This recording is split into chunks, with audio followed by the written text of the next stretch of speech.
And we are live. Welcome to the next edition of A Book and a Beverage. We are here with the indomitable John A. Douglas, the author of Black Crown.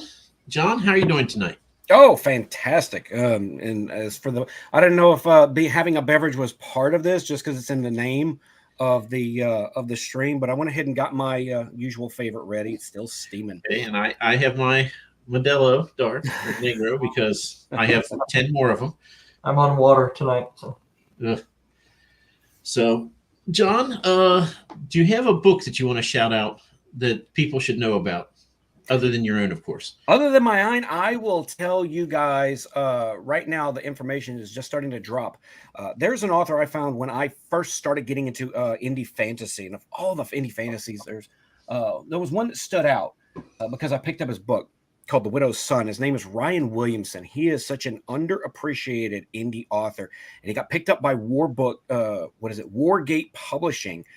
He's going to be dropping a military portal fantasy called Doomsday Recon this year, and they just started dropping all the promo stuff for it, the covers. He's got a novella to go with it that's free. It's on my Twitter timeline if anyone wants to go look at it. It's about a group of military. I think they're Rangers. I'm not sure exactly what branch. A bunch of Army guys get dropped into this world with this Aztec fantasy world. And probably the funniest thing was when he was writing, he wrote a bunch of, I forgot what the term's called, where he takes a bunch of real life friends and he put us in there as red shirts. And while he's writing it, he would occasionally make a post that said, "Unfortunately, Corporal Douglas met a grisly end." He would update all of us whenever our characters would meet their demise. It was very funny. But he's a really, really fantastic indie author. And he doesn't get a whole lot of recognition because he's only just now starting to get very prolific with it. I'm glad he got picked up. He has this talent of integrating characters from like upwards of 3, 4, even 5 different cultures and languages, having them all interact with different accents and different words. And it's phenomenal. Awesome.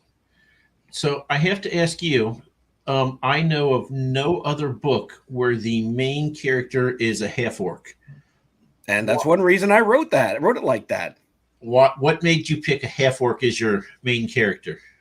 Well, for one, orcs don't always get the orcs are my favorite fantasy race, and they don't always get a whole lot of love, except as cannon fodder and enemies. You may find some outliers here and there, but not many prominent indie authors do this. I'll drink to that. John, see you, John. Thank you, sir. I can't sip this yet. It's too What are you doing here, John? I ask myself that question every morning. But no, different John. John Stevenson. Sorry. Oh, sorry. The guy in the comments with the vodka and Viagra. It's an interesting combination. And sorry, John A. I'm just going to. That's okay. John Stevenson also said rum and Robitussin. For which you could save a step and just drink Jägermeister. It's much the same. I know, right? I like Jägermeister. I don't drink alcohol, so coffee's about as lit as I get. That'll do sometimes. Okay, sorry, you were talking about half orcs, and we got bamboozled here by John S. Yeah. Thank you, John. Good name. I like it. Mainly one of the things that I do as a writer and a creator is, obviously we're standing on the shoulders of over 100 years of fantasy writers, right? And in my mind, anything that you can do to kind of establish yourself as doing something both familiar as well as something that feels just a little off kilter, original enough to feel different. So usually in fantasy, a half orc is someone that is they're a bit of a, they're usually a brute. They're smarter than an orc, but they're not as, as smart as a human. And I kind of took a lot of different conventions of fantasy and, tried to twist them a little bit or turn them on their head completely so that they would feel different. Establishing yourself as someone who has a unique presence in the space and has a different kind of story. You can tell a really good story and still get a reputation, but standing out from the crowd is something that's pivotal. And so that was the one thing that I really want to do. And this cover especially helps highlight that. That cover was worth every penny I paid for it. And the fact that there's a half-orc protagonist really helps solidify in a lot of people's minds, like, oh, this is different. This is unique. What's going on here? And that's when you hook them. That's when you pull people in, because you've done something that they don't usually see. You said when we were talking just before we started here that Black Crown took you about 3 years to get together. Well, from conception to publication, it was 3 years. I've been writing a lot longer than that. I have been writing since I was 13 years old. You guys are going to appreciate this, but this is also going to horrify you. I hope you don't have any heart conditions when I tell you this. Are we that old? We're the heart condition crowd now. Okay. I'm glad you're sitting down for this. Okay, so maybe if I brace you for it, it's not going to be as bad. Okay, so in 1992, my dad, he sold his 1969 Chevelle. Oh no! Yeah, it was being used as a family vehicle, and he's not a big fan of how my mom drove, and it constantly had scratches and dings, and because she's not that great of a driver. Bless her heart, I love her, but he sold it for, and got a different family vehicle, and with the leftover money, I used it to get our first family PC, and it had a copy of Microsoft Word on it. I just got the bug in my head. I was like, I'm gonna sit down and write a story about this. And so, I sat down and spent the next 10 years writing different kinds of stories and swapping stories with my cousin in Texas, who also wrote stories. We were our only and biggest fans, so we would send each other stories and call each other on the phone. What'd you think of this? And that feedback kind of helped fuel a lot of hobby writing until about maybe the mid to late 2000s. I finally came across this spot where I was like, I am putting a lot of work into these stories. Some of them I put online. There is a website called fictionpress.com or org. I can't remember which one. There's a sister site to fanfiction.net. And it's kind of like the function like Royal Road does now, where people just kind of upload their stories chapter by chapter, and people read them, give them feedback. And I realized I was putting a lot of work into a lot of stories, and I figured this might be the time to go ahead and go for it. And that kind of teenager dream I had about wanting to be published was something that was feasible at that point. And so I started making the effort to write actual novels, and I wrote about 12 half-finished novels, like most aspiring authors do. I wrote about 3 or 4. I wrote 4 complete novels that are not worth rewriting or rereading. Big baby steps. And then in about 2017, 2018, I started looking into the indie publishing world. And I just kind of got sucked into this whole indie publishing world that had kind of popped up at the time by the cover art everyone was putting out. Because when self-publishing initially popped up on Amazon, it was most people assume, well, people are just going to dump a bunch of crap on there that's unedited and unprofessional. And indeed that did happen. But what also happened was, like the Macho Man Randy Savage said, the cream rises to the top. And a lot of indie authors had established themselves and risen and prominently become very prominent in not only writing successful novels, but being able to live off of what they made. Now, this isn't the old school method that don't work anymore, where they publish a whole bunch at once, where they split like a big story into like 3 or 4 different books and publish them 1 month after the other. Apparently, I talked to Craig Martell, and he said that strategy does not work anymore. It did, and it helped a lot of authors kind of get to a really good place of prominence. So I started fishing around, and I found indie fantasy, which is all lined up on my shelf here and more on the bookshelf behind me. I was like, okay. And the publishing world at that point had also changed, where they're publishing more books by certain demographics for other certain demographics. And there was no I figured there was no place for me to be kind of grandfathered in as a new author. And indeed, after talking to some of the indie authors I have come across that have queried into the publishing houses, a lot of them have received word from agents and editors basically saying, hey, we really love your book, but we can't publish it because that's not what the publisher is looking for, and that's not what they want to publish right now. And it's pushed a lot of really good new age authors into the indie space. And I kind of took a look at how some people were handling their careers by having their YouTube or their social media presence as the prominent face of their own brand. Indie authors like John Della Rose, YouTubers like Eric July, and comic artists like Ethan Van Sciver. They were putting themselves out there on YouTube, and they were using that as a means of helping be a platform for their own books. So that's the route that I decided to go. So about 2019, I was designing characters for my D&D campaign, and I just kept fiddling around with half-breed characters, thinking, what would you carry over between one goblin parent and one elf parent? What would that look like? That became a character named Ollie in my book. And then I designed her sister, who was half goblin and half orc. How would she differ from that? And then after that, I came up with the idea, what if you had a half orc who was a prince? And unlike a lot of other half orcs, he was really sharp and he was intelligent. He was a bit of a bookworm, but he was kind of a runt compared to orcs. So in my tradition of wanting to come up with characters who were off kilter and rather unique, I created an off kilter character with a half orc protagonist, but who was also off kilter from his own orc kin, because he's not as big or strong as they are, but he's smarter. And this is where my ability to reverse engineer a lot of things is a mechanical application that I use for my mind. Usually when I see something, I can reverse engineer how something works. And that's how the story for this progressed. I said, where do I want this half-orc prince to end up? I want him to end up here. Okay, how did he get here? Why did he get here? What were the events that led to him? And then I worked it backwards until I figured out where I wanted to start the story. So I had a start, I had an end, and then I just filled in the mushy middle as I went along. And yeah, it took about 2 years to write, and then with the editing and everything, working extra shifts to pay for the cover and all, and the editor and all that. Yeah, about 3 years. But I've got the process down a little better. I think the next book's not going to take nearly as long. Now, the first one is normally the longest one. Yeah. Your process of having a starting point and an ending point is I totally there with you on that.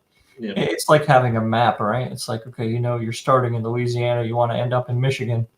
That's all you really need to know, right? The roads will take you where they take you, and you may go via Nevada, but you'll still get where you're going, and the story's the same way. So it's just the trick of making sure everything in between makes sense. Yeah. That can be really tricky. And you have pantsers and plotters. I'm a little bit of both. I write at least a synopsis outline of the events that I want to have, but the way I write is very organic. So different ideas may come to me. Probably one of the biggest examples of this in the book, Ragoth is, this isn't really spoiling anything.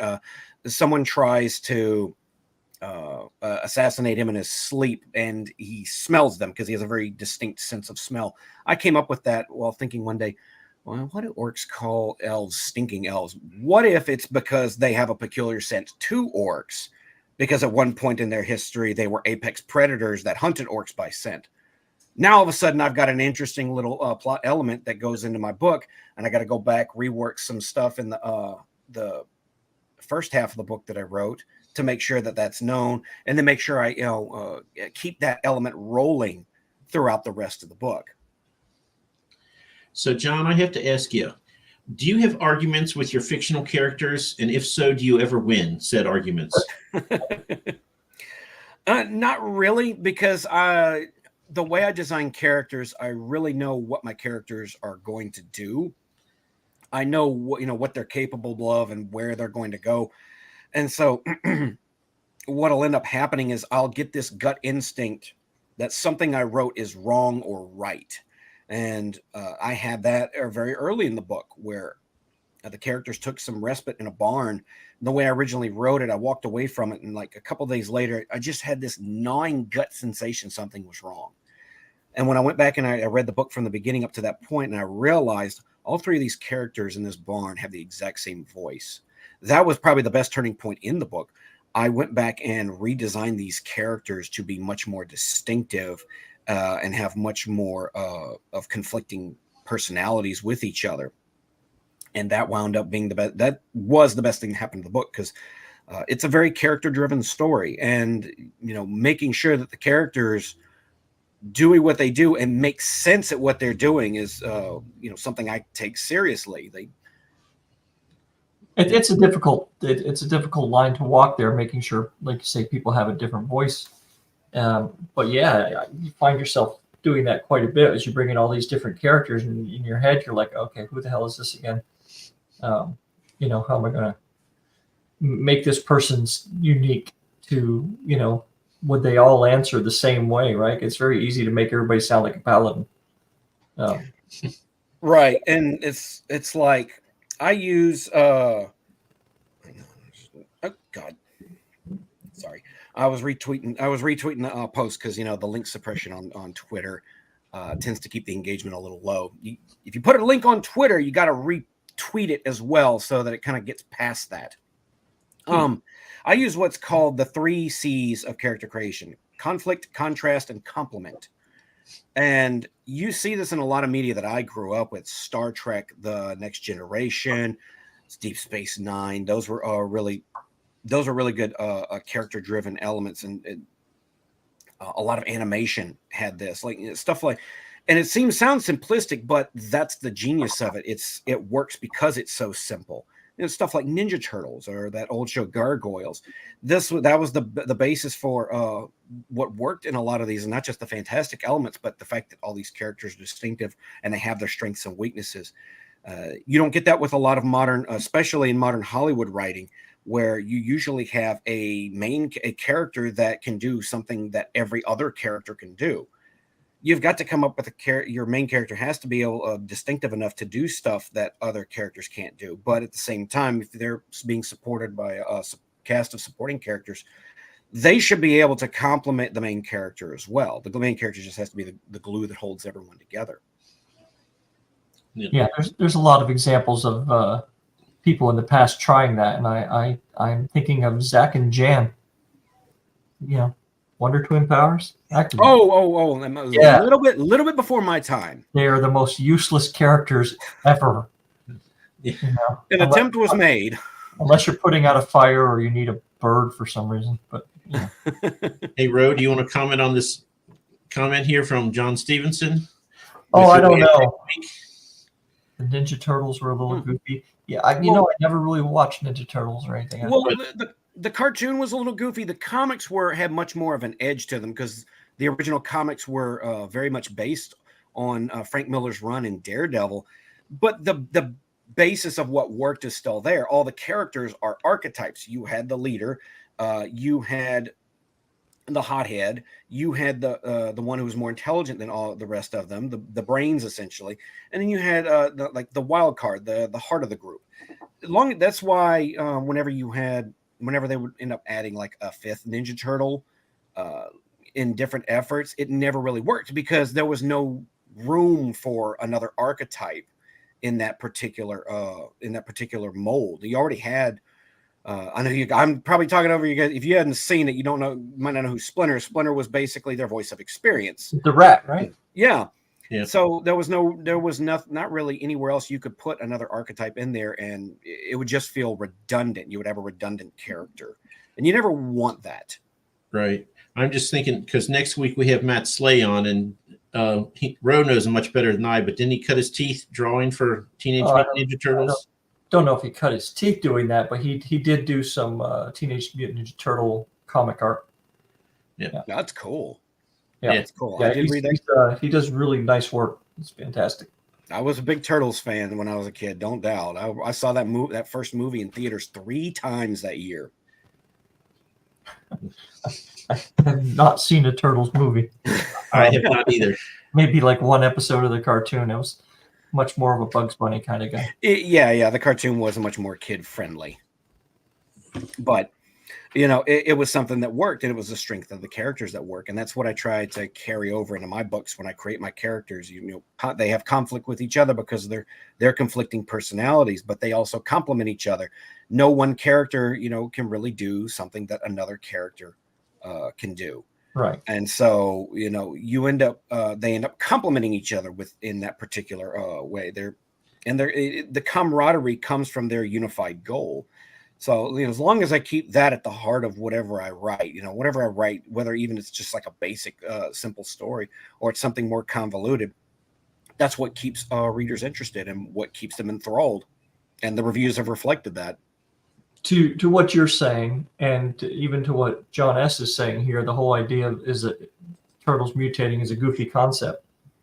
I mean, it's been said a number of times that there are no original ideas, right? Taking the same idea and you're just putting a spin on it, right? Your own goofy concept. And I think I've said this before on this channel. I saw something once where someone said Harry Potter is really just Star Wars, right?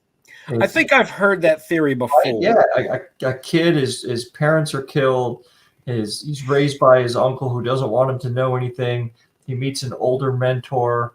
They send him off somewhere with this shaggy creature or whatever. Blah blah blah. And he just kind of kept going through it, the longer it goes, it's like, oh my god, right? It's like this. So do I think that she sat there thinking of Star Wars while she was writing this in the coffee shop? Probably not. But the originality of the story doesn't matter nearly as much as the originality of the characters, and that's really kind of what you're talking about. Yeah. Oh yeah. And Harry Potter, to her credit, that's a charming book series. I did read that and I did enjoy it. It's to her credit that it is as engaging and charming as it is. And it is, again, the strength of the characters that helps that. But, the world that she crafted was also a big part of that as well, because the world of Hogwarts and everything, for as little as it can make sense at times when you think about it too hard. Yeah. I don't tend to think about fantasy too hard, because I understand, there's that suspension of disbelief when you have genre fiction, 'cause it's the same thing. I've had that kind of suspension of disbelief since I was a kid. What helped me to watch Ninja Turtles and a lot of cartoons and all that kind of stuff.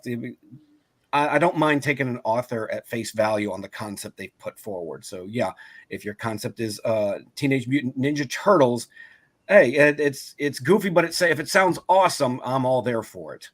At the same time, as a writer, you've got to really kind of, at some point, embrace the fact that it does not need to make total sense, right? No. It doesn't need to make sense with physics or anything else.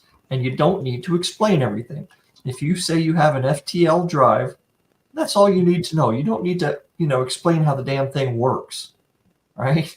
Just, we have an FTL drive. Thank you very much. Right. I like the phrase, show the impossible, not the improbable. So, your character's actions at the least have to make sense, and you have to have a world where you have consistent rules and, a coherent lore that doesn't contradict itself without good reason.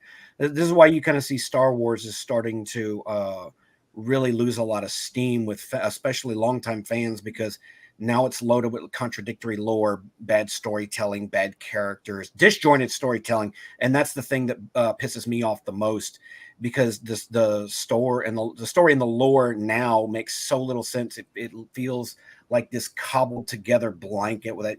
Functionally it works, but it looks ugly and it's not comfortable anymore.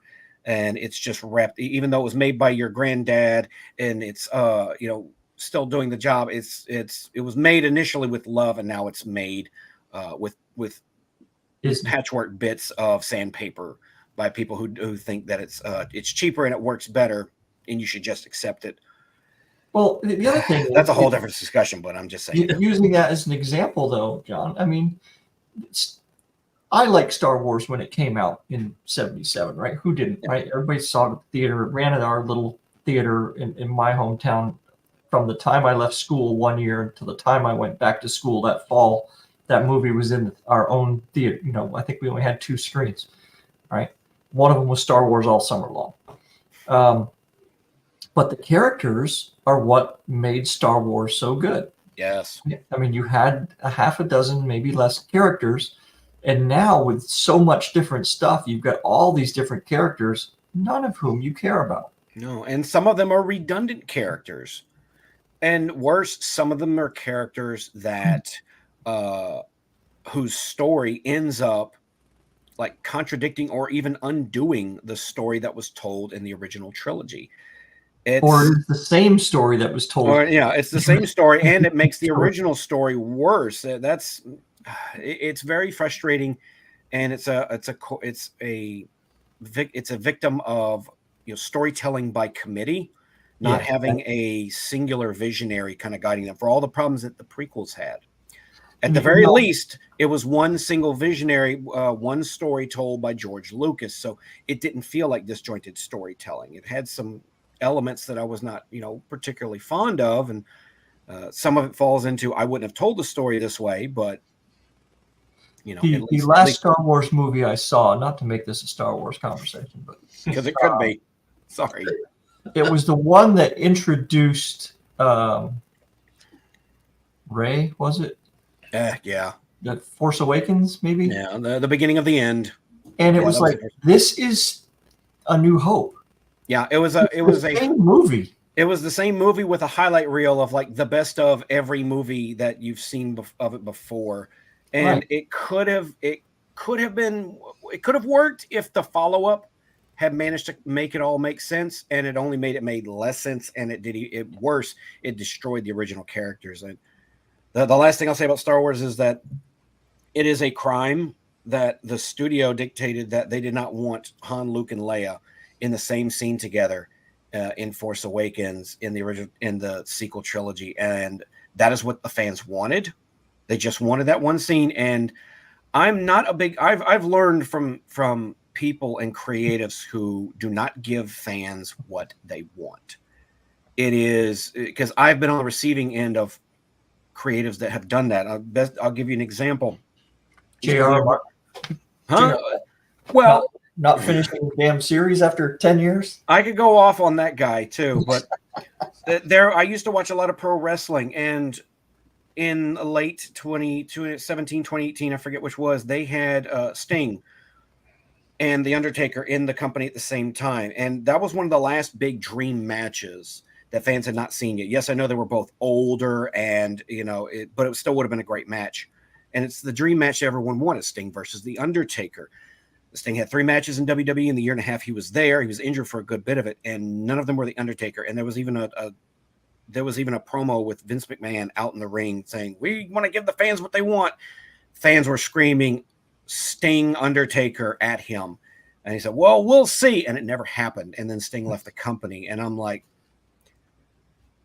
how can you sit there with your audience screaming what they want? They will throw this money at you if you give them what they want and then you not do it because it's not what you want to do. Like, I got to tell you, that frustrates me as someone on the other end of this. He was waiting for marketing to get back to him on what they wanted, and that's what happened. They had multiple meetings, and before they could figure out what it was, he had left. Yeah, and it was ridiculous. It's make up your mind. Can you tell I work for a big company? There was something I saw today on YouTube that they were trying to make the implication that Bob Iger and Disney are kind of running afoul of Ryan Reynolds with Deadpool 3. And my wife brought me supper. I'm sorry to interrupt. No, that's fine, man. We can talk for a bit. You inhale as you need to. But so Disney was kind of getting involved with Deadpool 3 and taking out a bunch of stuff, even though they said it's going to have an R rating. I guess there's a limit to what R means for Disney. And they were just taking out a bunch of scenes, and Ryan Reynolds wasn't thrilled with it. No. He's very protective of Deadpool because he loved the character, but he also helped bring the character into movie-going prominence. Well, and there you go, right? So he took a movie that studios didn't want to make it first, and they made it on for Hollywood as a shoestring, and it made God's own amount of money, like $800 million or some nonsense. Yeah, they're good. If you're Disney, and Disney's never met a dollar it doesn't like, right? Why would you get in this man's way? He's a PR marketing freaking genius. Yes, he is. Right? And don't forget, he leaked the Deadpool test footage. that helped get the first movie made. Yeah. So Someone did. you have people. A lot of it is lip service in Hollywood. They know that they're beholden to the brand. They know the brand means money, but they're too afraid to tell. They're too afraid to put a visionary creative in charge and give them free reign with it. The studio has to interfere because they feel they have to do all these things, and it's ended up losing them money. And now it's in a big way. Like the MCU was something I followed for years. I love the MCU. There was a time they could do no wrong, and now they can do no right. And a lot of it goes back to the disjointed storytelling, the bad characters, the redundant everything I listed. Believe me, guys, when I talk about a lot of the things that I learned about writing and character creating, a lot of that was watching things that I liked take the wrong creative directions, not listen to fans, and do the wrong thing with properties that ended up resulting in the property losing fans and losing interest, including me. I think some of the Marvel thing is you have a bunch of loud voices on the internet who, for purposes of their own, are really kind of putting down things that come out. I've gone into a couple of things. Okay, so my daughter and I went to see the Marvels, right? And my bar for hopes on that movie was pretty low. It wasn't nearly as bad as people made it out to be. Was it a great film? Is it one I'm going to watch again anytime soon? No. Right? But it wasn't that bad. And last night I watched the first episode of Echo, something else that's just been slated, online. It wasn't that bad. And matter of fact, it really wasn't. It was okay. As a way to introduce a character. I think they did it in a very kind of clever way. And it brought you back to the end of, what the hell was it? Where did we meet her on Hawkeye? That series that came out about a year or so ago. I'm not sure. I kind of dipped out of the MCU by Loki was kind of the last straw. In that, you got to understand. I know there's a lot of channels that kind of made their bank on tearing down a lot of these projects, and a lot of them did end up deserving it. But for me, it really all came down to the disjointed storytelling and trying to add so much into that world that the reason you loved it is kind of forgotten on the wayside. And we have so many characters in it now. They've kind of lost their focus, and they've lost their big leads too. We're going to talk about the Hobbit movie again, aren't we? That's the perfect example of them overstuffing something with useless crap. That was a very good. On that end, I do have a link to this. I have not watched it yet, but a friend of mine shared this to me. There's a version of The Hobbit that a fan cobbled together, and it is edited into one movie. It takes out everything that people did not like. It takes out all the filler, all the unnecessary elf dwarf romance, the overbearing battle scenes, and just it streamlines the whole thing. I'm looking it up now as you go ahead and keep talking. So I need that in my life. I have a question for you because I am one of the 17 people, I think, who actually like the Lord of the Rings on Amazon. Is there anybody else out here who like that other than me? The Lord of the Rings or the talking about Rings of Power? Yeah. No, that was all right. I thought that was okay. I cannot find anyone who will say that other than me. And I also think other than the stupid Hobbit they had to have for no reason. The Asimov thing, Foundation on Apple, is pretty good too. I would like to watch that, but I don't have Apple, so. Dude, spend the freaking $10, man. I do not like Apple. I refuse to use do we need to put up a little button or something and have people donate you money so you can get a month worth of Apple, so you can get the $13 or whatever it costs for a month worth of Apple, so you can watch some of these shows and know what the hell the world's talking about? Well, there's got to be a free trial out there somewhere, right? Man. I ditched Netflix like in 2018, and they still send me an email every night, a begging email. Please come back. Here's a free 3 months. And I'll around Christmas time, I'll claim the free month so me and my kids can watch Klaus, because that is a modern Christmas classic, and then I'll cancel it immediately afterwards. So E.L. Montague's saying the Rings of Power was a disappointment. Mm-hmm. You know, I thought that the first episode or so, and then I read something that said what they did with it is they tried to take generations of humans from the Silmarillion or whatever and make Rings of Power, and they tried to kind of condense it so that you had one human continuity character throughout it. Yeah. It's like, okay, now it kind of makes sense, right? What they're doing with it, because they're trying to do it within a lifespan of one human being, as opposed to all these elves and everything and the generations of humans that would have taken to do all this. It's like, okay. But they still don't need the hobbits. I heard the hobbits were one of the worst parts of the show. I just, why are you there? It's kind of like, you know, when they had the Ewoks and everyone thought the Ewoks are cool in Star Wars, not to bring up Star Wars again, but we're just going to go back.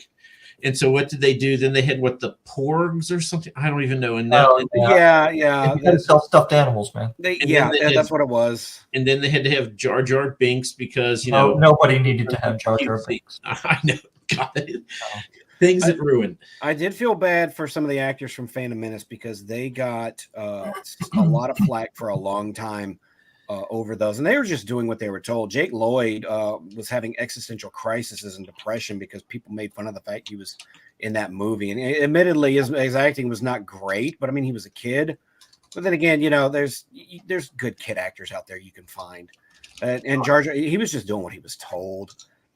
You know, I did hear he ended up getting a little bit of a kind of a redemption somewhat. He came back as a Jedi who saved some of the younglings in some recent Star Wars show. But you guys got to understand, like, I haven't actually had TV in maybe 2 years because just the way the mainstream, you know, stuff comes out, and it was so disappointing, and so I just didn't care for it anymore. Once I started getting back into indie fantasy, like, this is all my entertainment now, either indie fantasy books or YouTube. And nowadays I watch TV maybe once or twice a month. I'm so busy with that and being entertained by my contemporaries that I just don't even have time to put in for it. And I know we've said this before about 10 minutes ago, but okay, last thought on Star Wars. The prequels, everything else you've mentioned, the porgs and Jar Jar Binks and blah, blah, blah. How did they, in the realm of character development, right? And we're talking a little bit about character here, so this makes sense. You have a guy in Anakin who is all about, you know, wants to be a Jedi master and all that kind of stuff. And he goes from that to wrecking a room full of kids that come up to his knees in about 2 minutes of film time, right? He just totally changes his entire belief system and everything else. That was actually a buildup that I don't think George pulled it off as well as he could have, but that was a buildup throughout that movie. That Revenge of the Sith was the best of the prequels, but they built that up for a while.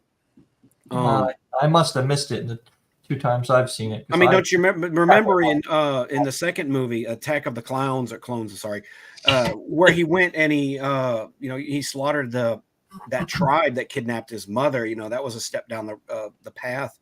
And, you know, the Jedi's constantly telling him he can't do this, he can't do that. We're not going to recognize, you know, what you've done. I mean, a lot of that contributed to it. And granted, the storytelling wise, it was a little on the clunky side, but in general, it did end up making some more sense, I think.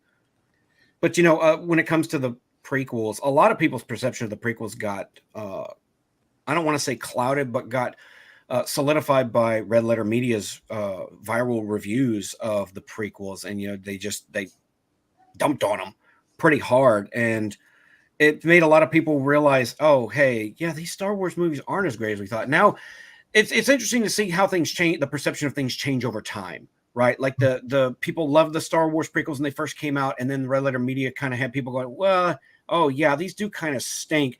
And then over time, like, memes from the prequels are just glorious to see on social media. And people are kind of going like, oh, they're not as bad as we thought. there were some valid criticisms there, but they were not the worst thing in the world.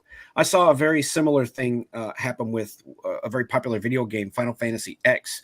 Came out in 2000, right? When it first came out, talking about 9s and 10s across the board. And then you had people, the perception of it started to be like, this is kind of a really stupid story. And people spent maybe about a decade. It was a bit of a punching bag. It was not as great. And now people are swinging back again to go, that was a really good game I played. Really liked it. So it's weird to watch things that were like kind of change the perception of movies and media change over time. I mean, how many cult classic movies do we have now that on their initial launch did not do that well? We're talking some of these are like are considered cinematic classics. It's a Wonderful Life, Shawshank Redemption, Green Mile. There was a lot of. I've never seen Caddyshack. You've never seen Caddyshack? It's one of those ones that just didn't kind of escape my watch. I've even seen Caddyshack. I know. Probably should go back and see it. And look, the best part about kind of not really watching a whole lot of modern entertainment is we have 100 years or so of entertainment that's been made that I can just go back and visit whenever we want. It's good stuff. Even like middling efforts in the past are now seen so much better compared to a lot of what we get these days. So do you think then, and I'm going to try to move us into books, just for the hell of it. Yeah. So all of these fantasy authors who are going the indie route, is it because, or at least partially because, that when you go to a bookstore today and go to the fantasy section, you still see the same authors that have been there for the last 60 years. You still see the L. Ron Hubbard, you still see the Frank Herbert, you still see the Tolkien, right? They're taking up all the space on those shelves that are dedicated to fantasy. Now, on the one hand, you can say, well, that's because that's what people are buying. But on the other side, it could be because they're buying it because that's what's available. Right? I mean, if it sells and it's still selling and still making money because it's a classic, they're still going to put it on the shelf. Sure. And there's a lot of there's a lot of really good classic fantasy authors that have carved out their place in history in the genre. Robert, Wheel of Time is still up there taking up a whole entire shelf by itself. Right. The adaptation did not help it, but yeah. No, I did not. And I don't even want to get into that. But, when you go to like normie places, maybe, some of the like Books a Million, or you go into Walmart, a lot of what you see now is what they're pushing. And they kind of got away from making a lot of fantasy for men. Now it's written by women, edited by women, and kind of pushed out there for them. That's why you've got the most prominent books that are on Walmart and Walden book shelves now are like Sarah J. Maas and that Fourth Wing book that just came out. And you'll end up seeing stuff that goes really popular on TikTok. That's almost a whole genre in itself. Like romance, somebody was mentioning it earlier, John, was romantasy is its whole thing now. But, and that seems to be the only thing that they want to push. And a lot of guy-centric and fiction is going into the indie space. And it is being written by this new generation of writers who understand what they like about fantasy and what they want from it. And there's now very distinct voices putting out stories that the industry will not even touch because they don't want to put in they don't even want to put in the time to invest in building up a new author. I think you're not going to see any more pop star authors really pop off like that without social media somehow trying to be involved. I think Brandon Sanderson's probably the last author who kind of got grandfathered in that is, a modern legend. He's pretty much the biggest name in fantasy now. Well, when you go to an agent and all in a publishing deal now, as I understand it, I've never had this problem. They want you to be able to bring to them all the stuff that it would take for you to sell the book on your own. Yeah. Right? And why, if I have to do that, if I'm still going to have to do all the work, why do I want to give an agent 10 to 15% and then get whatever middling, advance you're going to give me, lose the rights to all my intellectual property, and get maybe, 50 cents to $1 off every copy you sell when you're not going to put much money toward advertising it when I can just do it myself. Yeah. That's a big thing. And I've gotten in a couple of really big Twitter spats with the romantasy side of Twitter. No. And Twitter what spat? That's fiction. Look at you fucking Thunderdome out there, man. No.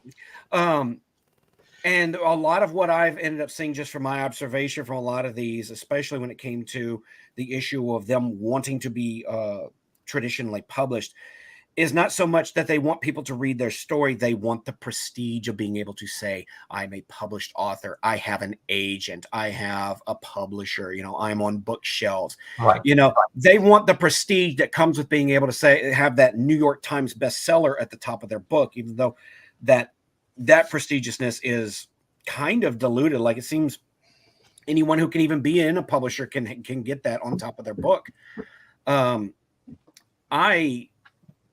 But you're right. There's so many. There's so many. But the big publishers are still asking you to do all the marketing legwork.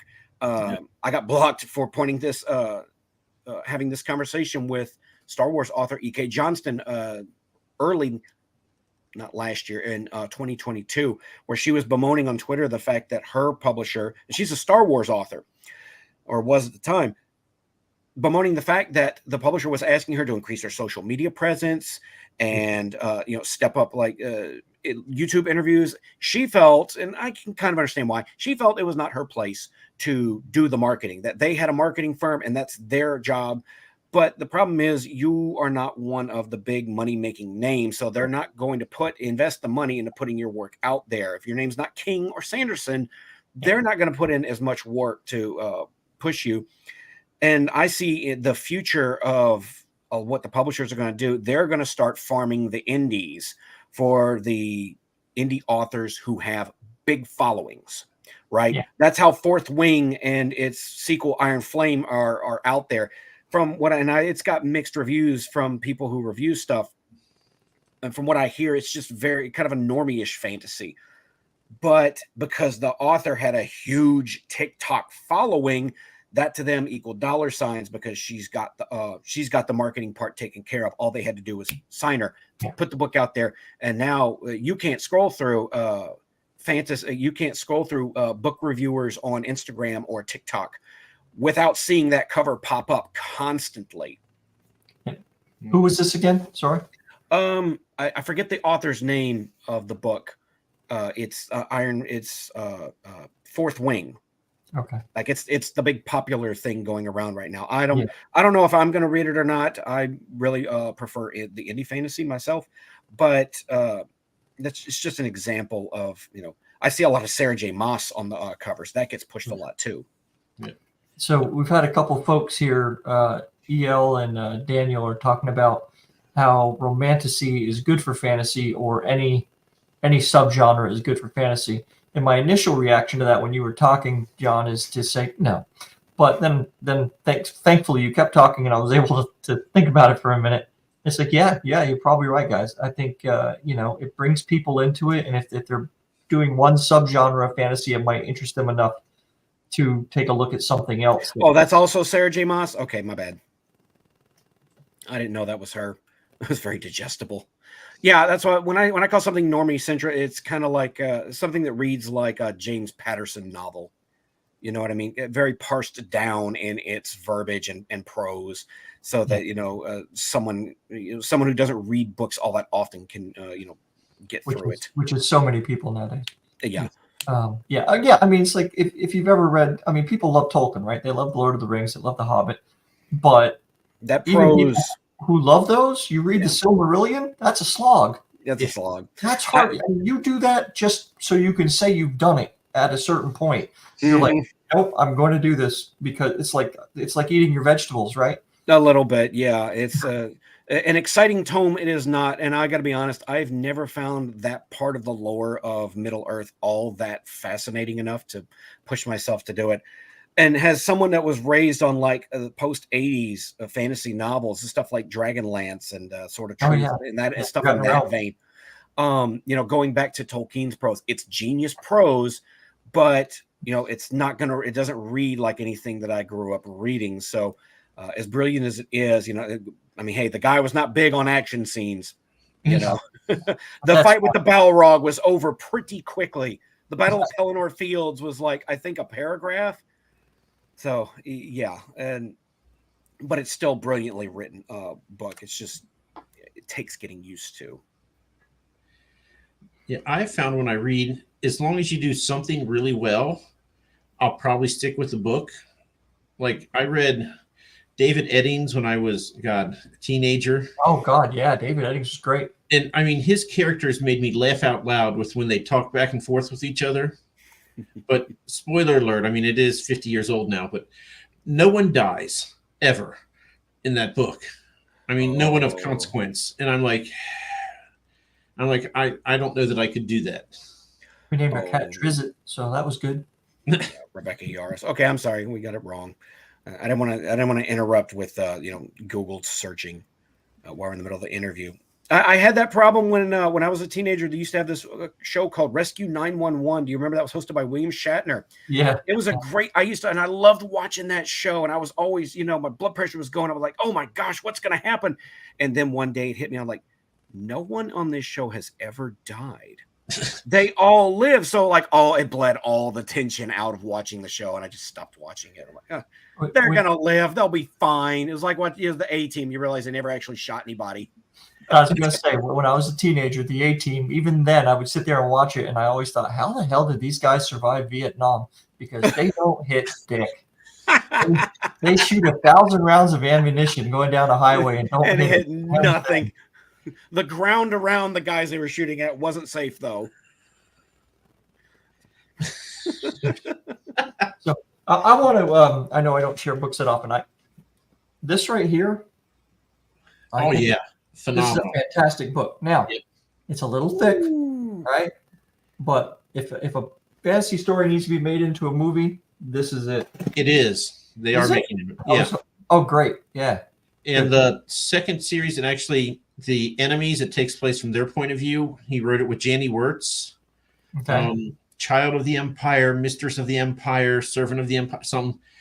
My favorite trilogy of all time. He was inspired by Korean culture, and he didn't know anything about it. And the main character is a teenage female, and he's like, I can't write teenage females. So he got Janny Wirtz to help him. Love that trilogy. I mean, in that book there, that used to be 2. That was Magician Apprentice and Magician Master. Now they put it out as just 1. So when I read it, it was 2 separate books. Daughter of the Empire. Thank you, Daniel. I tell you what, I'd love to see be readapted. The first adult-sized novel I ever read when I was 12 was Jurassic Park, and I wanted to read it before the movie came out. I was 12. Oh, God. You talk about breaking your cherry, man. When were you born? 81. Good God. Yeah, I was, yeah. God, I'm about to spit out my false teeth. And that was there was a version of the mass paperback that was produced at the time. It was like that thick for some reason. And I read it, and it felt, because I loved reading as a kid, and I was constantly, it was the only thing in school I was actually good at. I was constantly 2 grades ahead of my reading comprehension. And so at 12, I was like, I didn't, it was intimidating, the idea of reading. Hey, Michael, it was intimidating, the idea of reading a full-size novel, because I didn't know if I could retain all that information. It seemed insurmountable. And I pushed through it. What a shock that was. And I would want that, because the movie's good, but the movie's also not a great adaptation of the novel. Yeah, but it's still good. Right. It's a great Spielberg movie. It's not a great Jurassic Park adaptation, but it's still great in its own right. Anyway, I would call it Michael Crichton's Jurassic Park, and just follow the book beat for beat, make it a TV series, and keep that dark sci-fi horror tone that it has. It's not going to be as satisfying as the ending of Jurassic Park, because I got to admit that ending was a little weak in the book, but keep it true, and you'll have a really good dark sci-fi horror TV series on your hands. Stick to how everything's original. Change nothing. I think hopefully with streaming services getting into the movie making business, maybe we'll see some of that. And that's kind of what I've got my fingers crossed for Max's Harry Potter series coming out, like 2025, 26. I am actually interested in that. I want to see what they're going to do. They're going to take each book and make, a season for each book or whatever it is. That should hopefully get us out of the Christopher Columbus horribleness of making it for frickin' tweens and make it how it's supposed to be. Now, if they show Snape as the good guy and the hero of this thing, that will be perfect. Yeah, that's a bit of revisionist history that's caught on really hard. What, Snape being the hero? Yeah, that's revisionist about it. He is. Don't get me started with this. Bro. Yeah. I'm gonna step back and let you two go. Hey, he was still a dick though. Well, so was Dumbledore. Yes, he was. Dumbledore was like child endangerment. He shouldn't be within 100 yards of the school, much less running it. I mean, it kind of makes sense given the fact, he was an old man who had never married and never had kids. Hey. How he didn't understand how to be a father figure to someone. How he actually ended up being the headmaster is very strange. Snape's What was that? Snape's is Judas. Oh, right. He's actually not Judas though. He's like the anti-Judas, really. Depends on what they're all dicks to each other. Let's just put it that way. Again, going back to our earlier conversation about needing to kind of suspend disbelief and just, they had cell phones, right? And if you are a magic person, why do you want to live in freaking Dickensian kind of times? Why would you do that to yourself, right? It's you can do magic, but you also have the internet. Yeah, that's what I talked about with don't think about Harry Potter too hard, because if you think about it, like the magic world makes no sense whatsoever. The fact that they're so befuddled by human technology, like, come on now. Right. What's a rubber duck do? I don't know. Right. Yeah. Do you not know what a gun is? They've existed for several hundred years at this point. All right. Stop this spell. Yeah. But even the spells though, right? I mean, Harry uses Sectum Sempra once and it rips a dude's chest in half.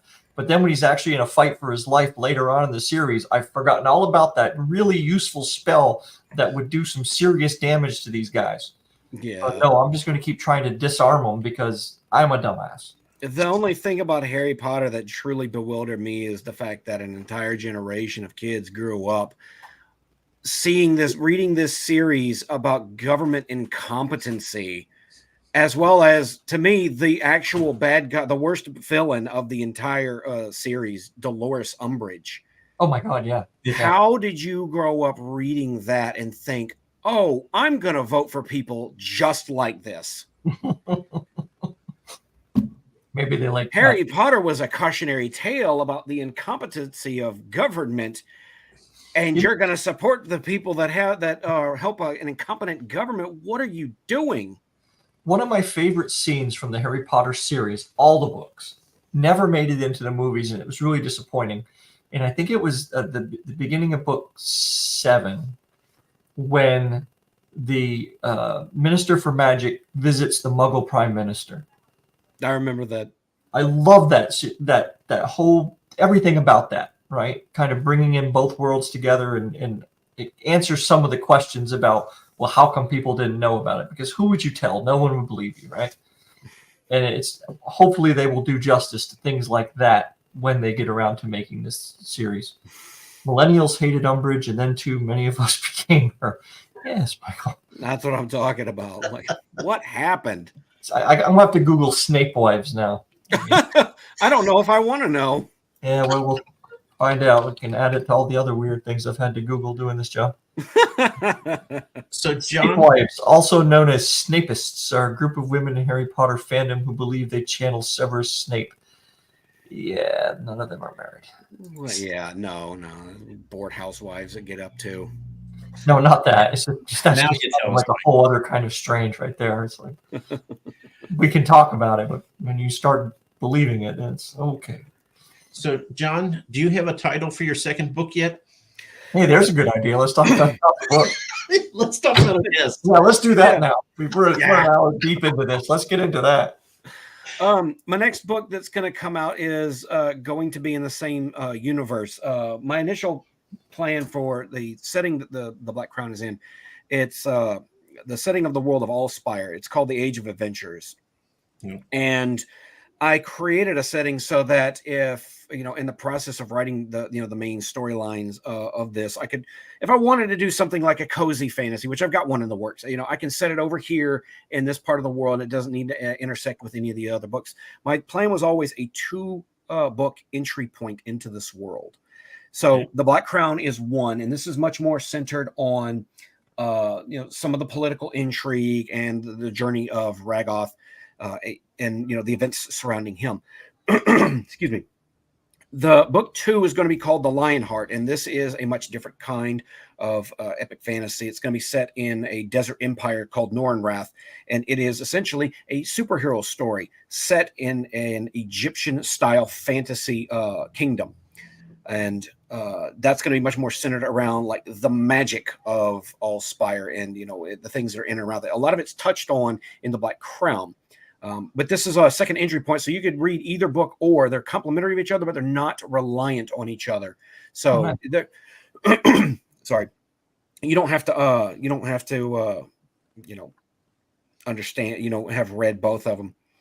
You can pick either or up, and I'm hoping to launch that along with a complementary comic book that I'm going to crowdfund that will take place after the events of the book, and it'll have kind of a classic superhero comic feel where the origin is all one page. That was the biggest inspiration in designing this character, the Lionheart. He is a character who is what's known as arc blind, meaning that he cannot access or use magic whatsoever, and he is given the power of cosmic magic by a character known as the Walker of Worlds.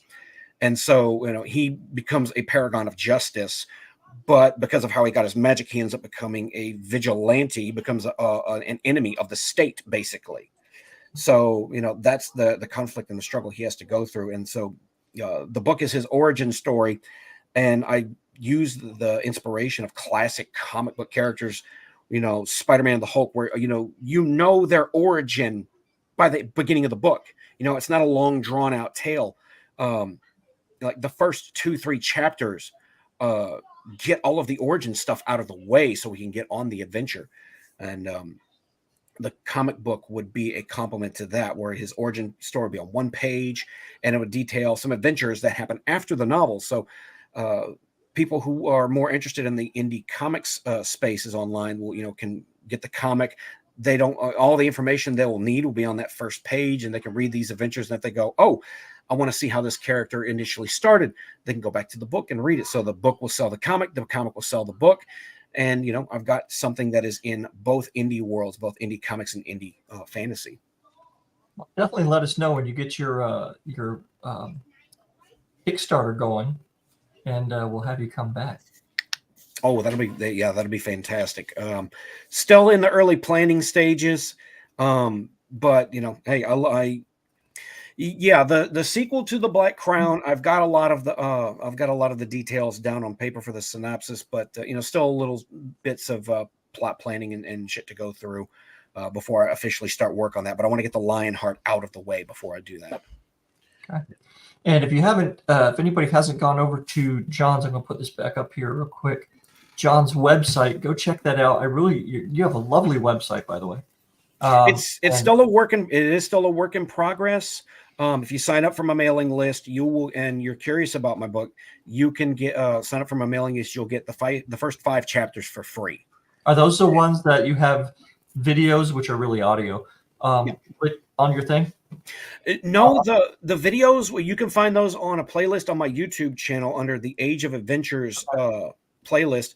That is basically just me narrating some extra lore and history over the world of Allspire. So if you wanted a little more in depth, and none of it's spoilers, by the way, a lot of it's, especially the history going back, is stuff that's already known.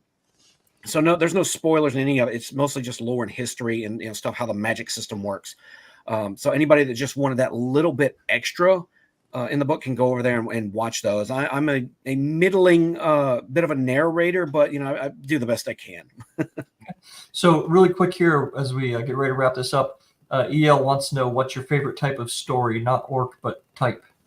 A lot of conventions. I do love, and I did this in my book, a young leader being thrust into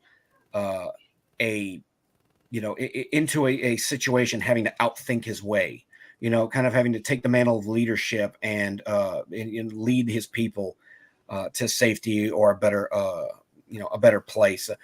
Paul Atreides from Dune, Hiccup from How to Train Your Dragon, Caesar from the Planet of the Apes remakes. A lot of those characters' DNAs went into this.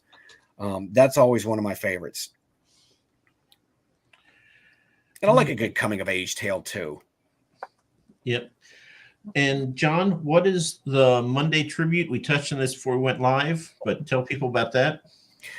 If you follow me on Twitter at BLK author, at BLK Crown Author. Sorry, new handle. Every Monday I put up a little picture of a nice fun orc, and it's called the Monday Tribute. And what you do is, thank you. What you do is, if you have a book, if you have a comic, if you have a YouTube channel, if you have an indie project of some kind, game, tabletop, whatever it is, just post your work there underneath the topic in the tribute. And any creator is welcome to do that. And so it's a bit of a gathering place. Every Monday I post it, and indie creators of all kinds post their works underneath, and I encourage everyone to post their work and then find something that interests them and try to get as many indie projects and indie works in front of new eyes as possible. There's a couple of other guys that do this. Indie author Rob Rhymes does this the same thing every Wednesday, and tags a bunch of people in it, encouraging them to post all their works. Royce from the channel A Drink with Crazy does the same thing. He calls it Comic Shop Wednesday, and people post their indie works in the thread, and on his stream later that night, he'll stream him and his friends going through the responses, and they'll pick their favorite indie work to focus on and kind of give it the crown for the night. All right, cool. So we want to remind people that when we hit 100 subscribers, and we are at 94 right now, we are going to be giving away some books to a random person. And so like and subscribe. Mike, you gotta get that out there. Oh, and yeah. Next week, go ahead. Next week we have Matt Slay, who is the artist behind this wonderful piece of literature. Oh, I like that cover. And much else besides. So that'll be a good talk. I just want to add, when we give our books out to random people, I was voted down. I wanted to just throw them at random people at the mall, but we're not. We're going to actually ship it to somebody, and it's not going to have an explosive or dye that doesn't leave your skin or anything like that. Thank you, Jubilee. Go get some of your friends out there too. Books do not make good ranged weapons. I found that out the hard way. They flutter too much. They're certainly not tactical at all. I mean, no. Useful sense of the word. But and Jubilee? What's your cat's name? We have Jubilee's cat to thank. She was watching something else, and the cat stepped on our video and brought her here. So, that's how we get all of our viewers. Right. We're cat whisperers. You just didn't know. And I do want to mention that Micah, a week from Monday, the next book in my series, the fourth one, Desperate Dispatches, is going live. Woohoo! You can find it on Amazon, and there's no one else who decides to name their book Desperate Dispatches, so I'm the only one that'll come up if you search. I don't know if that means I'm a genius or an idiot, but there it is. We're gonna go with genius until we get proved otherwise. Okay. All right, John, thank you very much for hanging out with us. I'm sorry we spent so much time on Star Wars and not so much time on Black Crown, but I think it's made it. We got a shout out. Much better way to get to know you a little bit. Thank you for having me. I appreciate it. And we will do this again. Let us know when you have something else to coming out, and we'll have you come back on and tell us about it, and maybe Star Wars and Harry Potter too. Thank you so much. I will definitely do that. Appreciate it, guys. Thanks for everyone who hung out with us all this time and for writing in the comments and being here for us. Appreciate it. Yep. Okay. Good night. And now